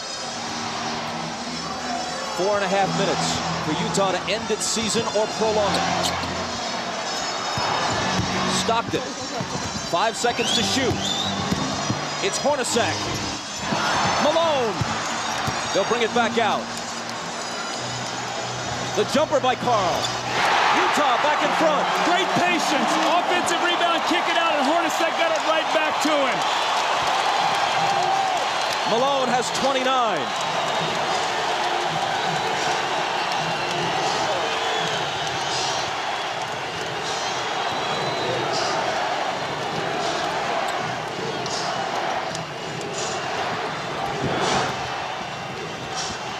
Seconds to shoot. Harper's not the guy they want to have do it, but he has to, and he beats the shot clock and cans a huge shot. Doug, I think Utah is letting Scottie Pippen rest. I would go at him right now. He's trying to guard Antoine Carr, and Antoine Carr has a big advantage over him inside.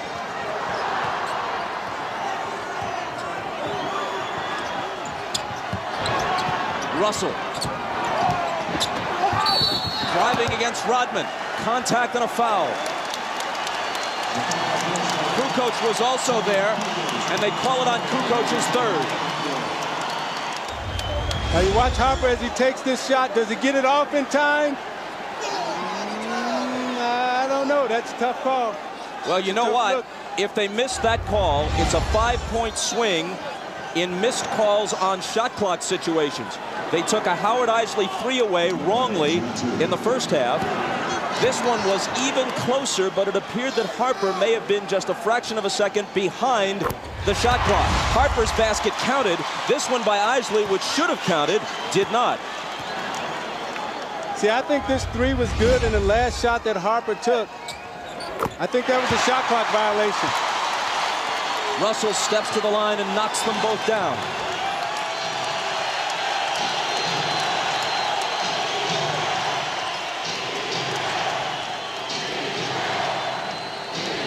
Stockton on Harper, out to MJ for 3. It's short. Hornacek pegging it ahead to Russell, but Michael, with whatever gas is left in his tank, gets back to pick it off.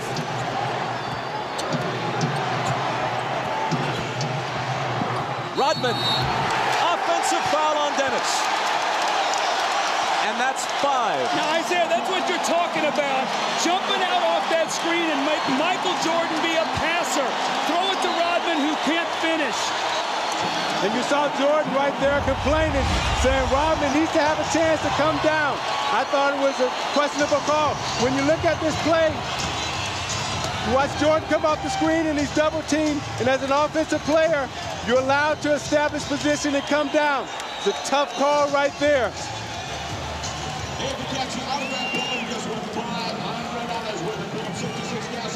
Oh no, says Michael. The Jazz by a basket. We got to execute down the stretch, guys. That's the key right now.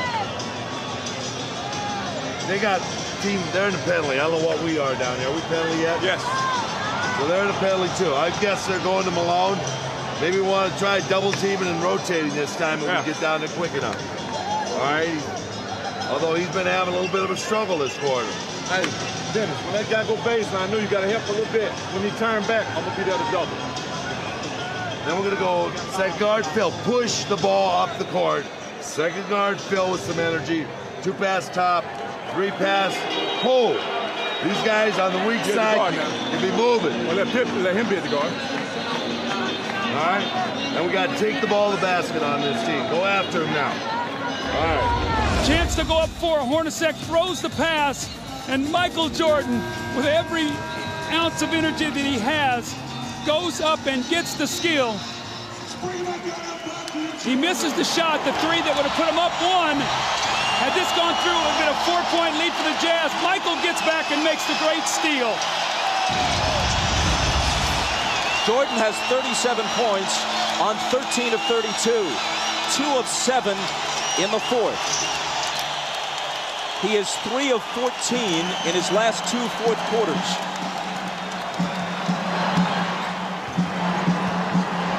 Even Superman apparently gets tired. Malone, lots of room. Got it! That's their pet play. Malone goes over like he's going to the post and screens for Stockton, and he rolls out and hits the huge jump shot.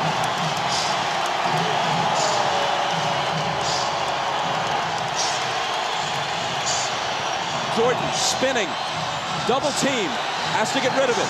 Gets it right back from Pippen.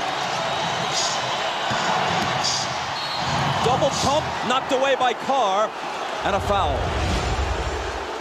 Isaiah, normally on this play, Malone goes to the post. This time he goes and screens so Stockton can get to the middle of the floor. A mix-up, they trap, no one rotates, and Malone buries the shot. Now on this defensive possession, Hornacek, I thought, should have run at Michael Jordan and made him pass the ball back to Scottie Pippen. You got to take the ball out of Jordan's hands right now and make Harper or Pippen beat you from the perimeter. Jordan's 9 of 12 now at the stripe.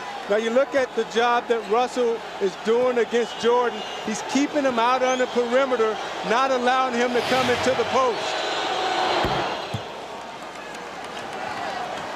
He hits them both, making it a 2-point game with exactly 2 minutes to play.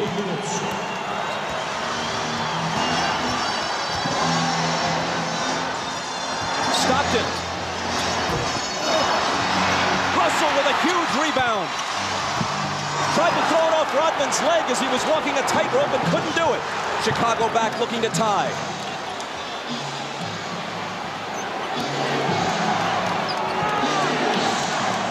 Michael. Short. Rebound Stockton. The jumpers come up short when fatigue is a factor. It's true of anyone, even the best of them.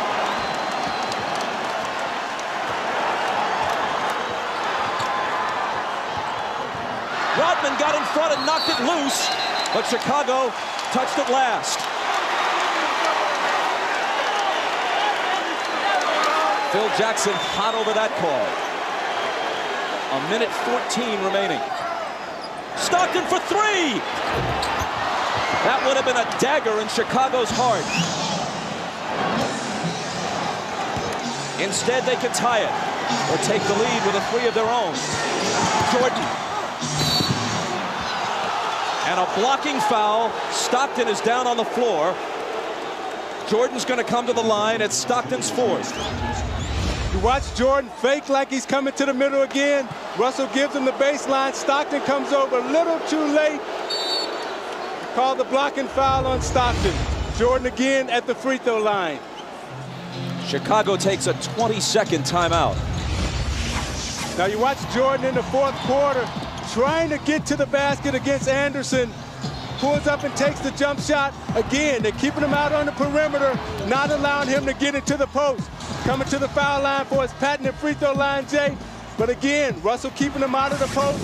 Pulls up, shoots it a little short. This is a big 20-second timeout for Chicago because it allows Jordan to get some rest before he goes to the free throw line to try to knock down two. At the line, he's 10 of 13. From the floor, he's 13 of 33. Well, in this fourth quarter, Michael is only 2 of 8 from the fourth quarter, but what he's done is he's been able to get to the free throw line. He's 6 of 6. They've got to find a way to be able to guard him without fouling him here. He cuts it to 1. Phil Jackson has told the Bulls during the last couple of timeouts, let's try to take it to the rack, go to the basket, not look for the perimeter shot.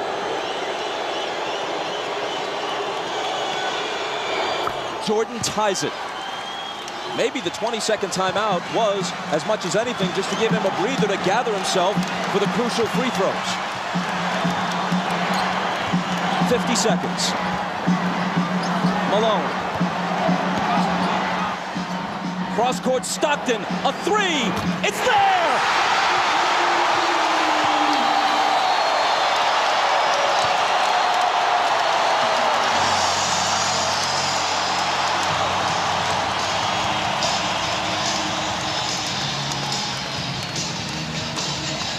Stockton hits the three.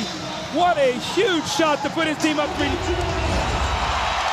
Now this is what Carlton Malone had to do. He had to find the open man, and Harper runs at him. And normally it's Stockton and Malone. This time it was Malone to Stockton. 10 points for Stockton.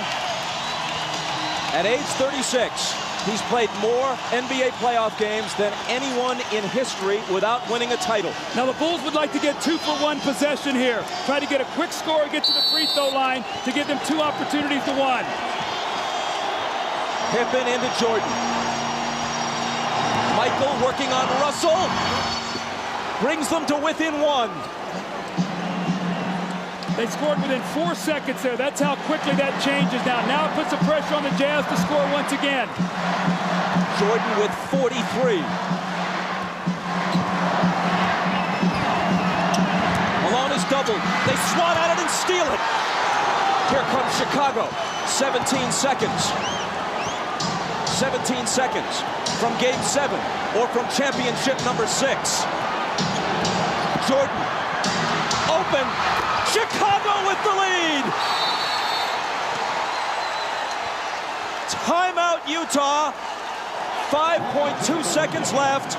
Michael Jordan running on fumes with 45 points.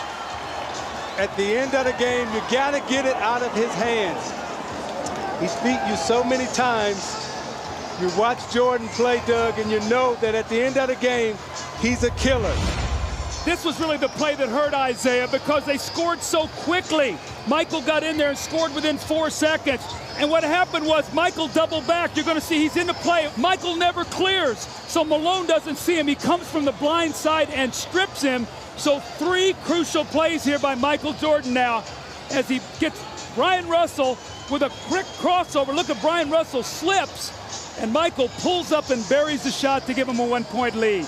That may have been, who knows what will unfold in the next several months, but that may have been the last shot Michael Jordan will ever take in the NBA. If that's the last image of Michael Jordan, how magnificent is it?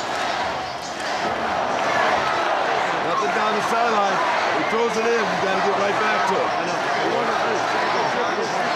Like this, we give him the lane to beat it to the basket. Now you know he'll curl, and the other guy will go in, and they'll set a pick on him and bring him off here. Harper, got that? Yo. He'll go, Stockton will go in, and he'll come back like that to get the ball. Beat Houston last year on that last shot. Yeah. Get a look He'll go like that, so you can't get settled in. Yeah. Do we want to delay a game? No.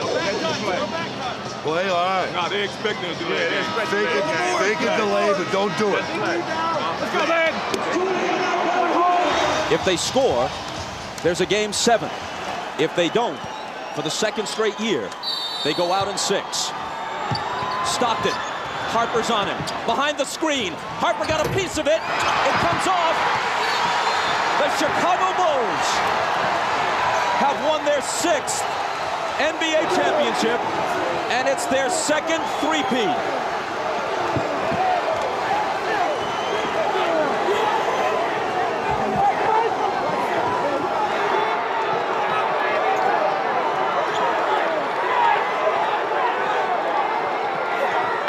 When you lose by this narrow a margin, speaking of the Utah Jazz, there are so many things to look back on. But the Howard Isley 3 that was taken away in the first half will eat at them all summer long.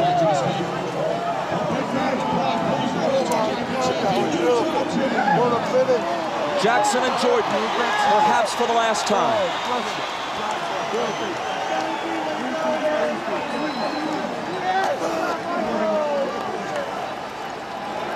Chicago 87, Utah 86. Jerry Sloan showing class, trying to shake hands with each and every member of the Chicago Bulls, who won 2 out of 3 here and 2 out of 3 in Chicago. Thanks, boy. David, thank you, boy. Thanks,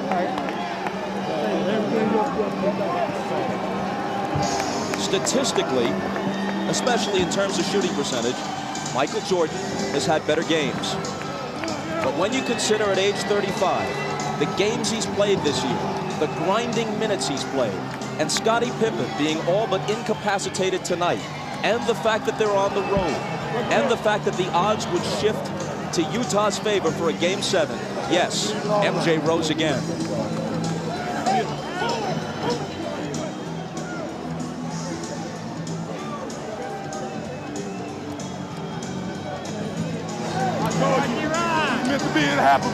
He no longer needs accomplishments to prove his case as the greatest player in NBA history.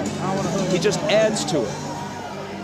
And if this is the final chapter, what a way to close the book. I tell you, Bob, as you look at Scottie Pippen there, I remember all Scottie ever heard about was the migraine headache and that he couldn't play with pain. Well, today, they could not have won this game without him. Just his presence being out there. He made some big shots. He fed the post. He did all the little things for Chicago, and his numbers aren't going to show it. But Michael, once again, with the heroics, the unbelievable plays. But his sidekick, Scottie Pippen, was there for him when he needed him. And I'm watching Michael Jordan hug his mother right there. Such a great player, such a great person. Everything that this game is about, the goodness of it, he represents, and what he's done for the game of basketball and for this Chicago Bulls organization. All of us as former athletes are very thankful to 23 in red. Michael Jordan is as great a competitor as sports has ever seen. He also has an uncanny sense of theater. And as he makes his decision, he'll think about the fact that he could not ask for a better punctuation than this. To not only hit the winning basket, but have it be the last shot he takes this season, maybe the last he'll ever take in a Chicago Bulls uniform, to win the game and the championship by a point. You know, Bob, it's interesting about Michael Jordan. He's a guy who has nothing to prove, but lives his life every day as if he has everything to prove. That's something about his greatness. He's an unbelievable athlete.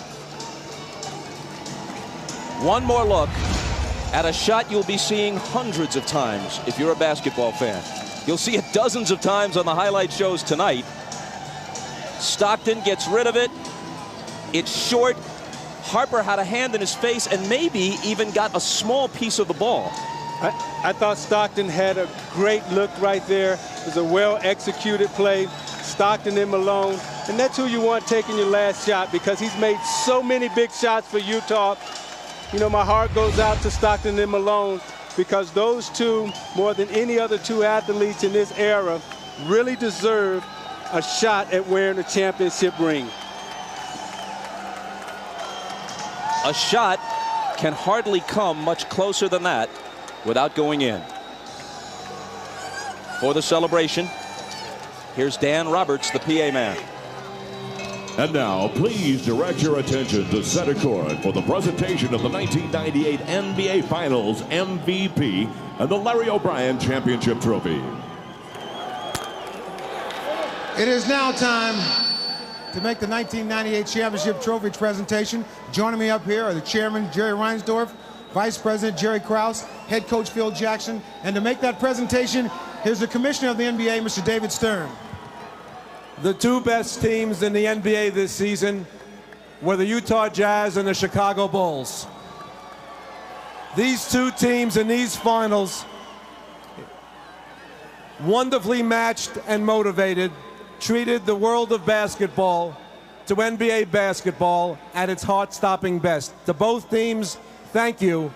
But to the Chicago Bulls, the 1998 NBA champion, and a team for the ages, congratulations to this team, to this organization, to its fans, and to these great players.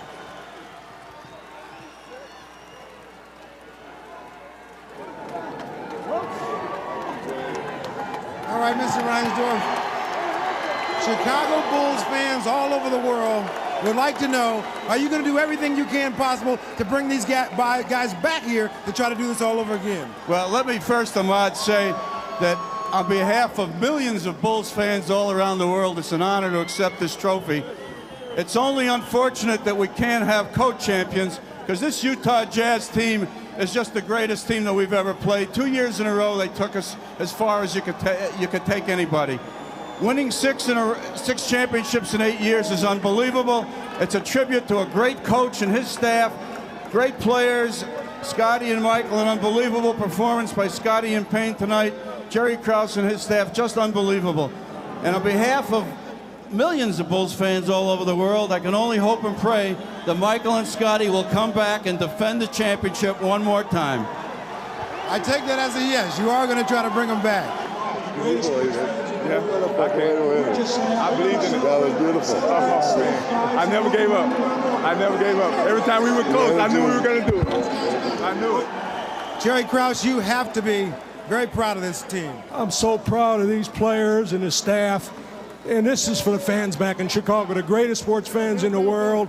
And we're just so happy. We're going to celebrate safe, guys, and we'll be home tomorrow morning. All right, Jerry, let me ask you, you do everything you can to bring these guys back. Well, you know, tonight all I want to do is celebrate and have fun, and we're going to talk later on. But this is a great occasion.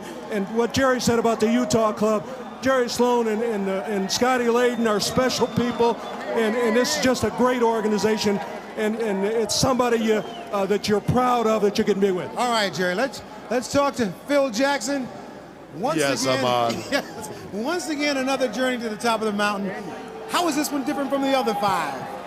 Well, Ahmad, we had to fight our way through this one. This is a real struggle for us this year against overwhelming odds. Maybe not as talented as the last 2 years, but they had a great heart, Hearts of a champion, as Michael has said. They won it. All right, you will celebrate tonight. Are you going to come back? Gee, that's a great question, Ahmad. I'll dodge that one right now. Thanks. All right, Phil. All right, once again, it is now time for the 1998 NBA Finals Most Valuable Player Award. And once again, here's the Commissioner, David Stern. Big surprise. 6 championships, 6 MVPs. Michael Jordan, get over here. You grace us with your presence. You've contributed mightily to our league. And tonight you gave one of the singular performances in the history of the NBA Finals. Thank you and congratulations, 1998 NBA Finals MVP, Michael Jordan.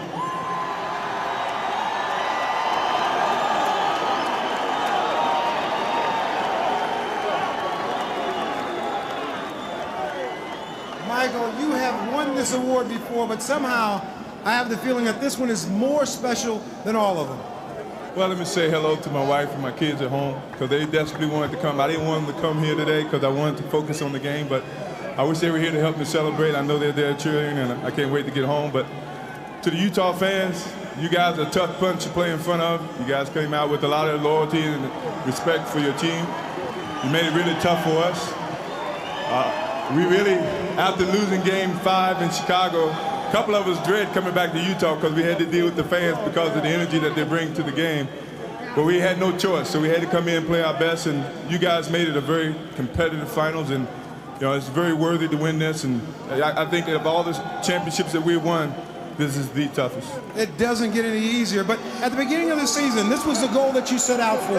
How wonderful was it to make this into a reality? Well, I tell you, when you start the season, I'm pretty sure every team next year is going to start with the focus of finishing and winning their last game.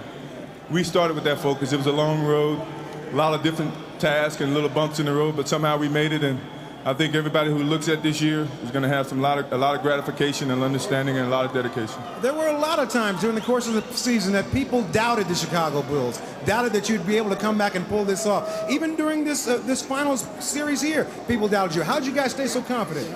Well, I mean, this team is one. Our leadership is strong. Our leadership is very positive, very determined, and it filters down to the rest of the players. And we never let anybody give up. You know, we believed in it, and we kept coming for it. All right, I've asked everybody if they're all going to come around to try to do this again.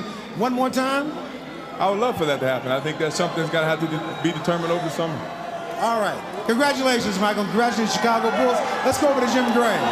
All right, thank you very much, Ahmad. Tonight, one of the truly gutty performances in the finals by Scottie Pippen. Scottie, how badly were you hurt during this game? I was hurting pretty bad, you know, to start the game off. I was able to get a dunk when I came down. The pain just sort of built from that point, and every time I tried to run, I was getting spasms. But I knew I wanted to come back and try to give a better performance in the second half, so I just tried to take advantage of that little bit of time before the half and, you know, see what I can do. And I came out the second half, and Chip wanted to give me a little treatment, and I took the treatment, and I told him from there I was going to just try to gut it out. You know, I felt like that my presence out on the floor would mean more than just sitting in the locker room. Initially, you didn't think you could come back, and then the miracle happened there at halftime. How much did you revert back to some of the things that had happened to you in the past, and you knew that if you gutted it out this time that it could change all of that? Well, I knew I was going to come back the second half. I have to correct you on that. I knew, but I just didn't know how much I was going to be able to give. I knew I wanted to just hope that the team could stay in the game, keep it close, and if I could come back out, let my presence be known out on the court. Now, Scottie, you were in tears after the game. Was this your most difficult championship, and why the tears this time? Is it maybe because you feel it's ending? Well, I think they all have brought tears to my eyes, but this one's so difficult because, you know, I felt like to some degree without me being out on the court that I was kind of letting the team down, and they understood, but, you know, I wanted to be there. I wanted to be a present. I wanted to play a major role in the game, but the other guys came off the bench, held us in there the first half, especially Michael. He had a heck of a game, and, you know, everything else is history. And as for Michael Jordan, all the superlatives have been exhausted and almost all apply. But perhaps the most important one is this: he's authentic. His essence is so much deeper than image. In fact, the image is, in his case, an amplification of something true and substantive. His heart and his athletic integrity, every bit as impressive as his artistry. So whenever it ends, it's been an incredible ride for Jordan and the Bulls, and we have been privileged to be taken along for that ride. Good night from Salt Lake City.